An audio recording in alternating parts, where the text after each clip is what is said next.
Tommy Lahren joins us now, Fox News contributor. Tommy, always great to see you.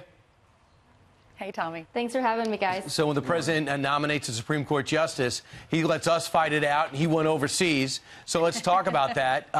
Brett Kavanaugh gets the nomination, and Democrats, for the most part on the left, say he will, it's a guarantee, Jeff Toobin and company, he's going to overturn Roe v. Wade. You also say, whoever you nominated, Mr. President, make sure they don't overturn Roe v. Wade. Do you want to expand on that?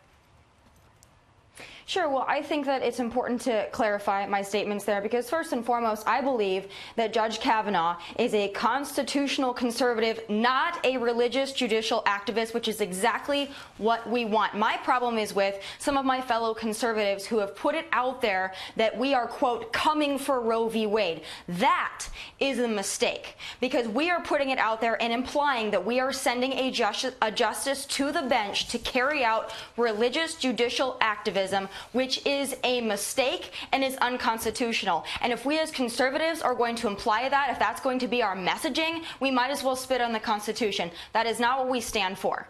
If we are not going to uphold the Constitution on its merit, who will? That is up to us to do. So that my real problem here, regardless of my views on abortion, pro-life, pro-choice, is the messaging of our Supreme Court justice and how he will handle Roe v. Wade if it comes to that point. Yeah, I know he's Catholic, so he probably is pro-life, but he has said under oath that Roe v. Wade is the law, and he is a constitutionalist. So moving on to the next topic, we want to talk to you about Trump administration. We've seen people that work for the president just get berated when they're at restaurants with their families, when they're out and about trying to get in their car, when they're at universities. And it happened again. There were demonstrators that were outside of a school in Syracuse because Ivanka Trump was there, and they were chanting, "Shame." What about the children? What's your reaction? Because the left is staying silent on this. Other than the protesters, you don't see the left, most of the left leaders aren't saying we shouldn't be doing this.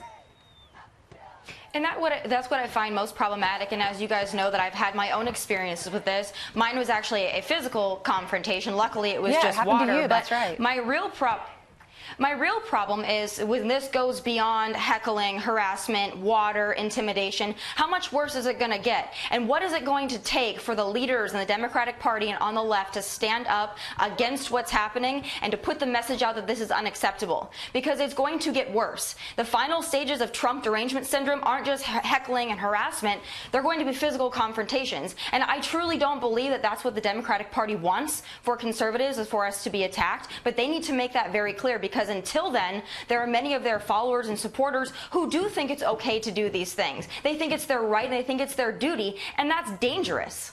Well, what do you think the end game is? Is it just to berate somebody, film it, put it on YouTube and make them look bad, or what? Well, that's part of it. I know, at least in my experience, it was done to be filmed and it was done to put out on social media because people want to be famous or infamous for attacking conservatives. But beyond that, when we have people like Maxine Waters coming out and urging her followers and her supporters to harass conservatives and Trump supporters, there are those that are listening to her that feel it is their right and their duty, as I said, to harass Trump supporters. They feel validated in that. And we have other Democratic leaders and those on the left that throw out terms like Nazi, racist, white supremacist, willy-nilly. That is dangerous because they are putting it out there that it is okay to attack conservatives because they must be bad people. That's wrong. Right. I think it's also important, too, is that almost no one is going to be serving in government for any side if there's going to be continue to worry about your own security. When I saw Michael Flynn being heckled as he left the courtroom yesterday by people knowing that he gave 33 years of his life for the country and what he did in Iraq and Afghanistan specifically, you realize we got into a very dangerous time. Well, it just shows the weakness of their arguments and their inability to articulate their political beliefs when they have to resort to harassment and heckling. I think it's honestly beneath the Democratic Party, and I hope that someone stands up and says enough is enough. Yeah. Well, let's see. All right, Tommy, thank you very much for joining us out in California, where it is 3:40 in the morning.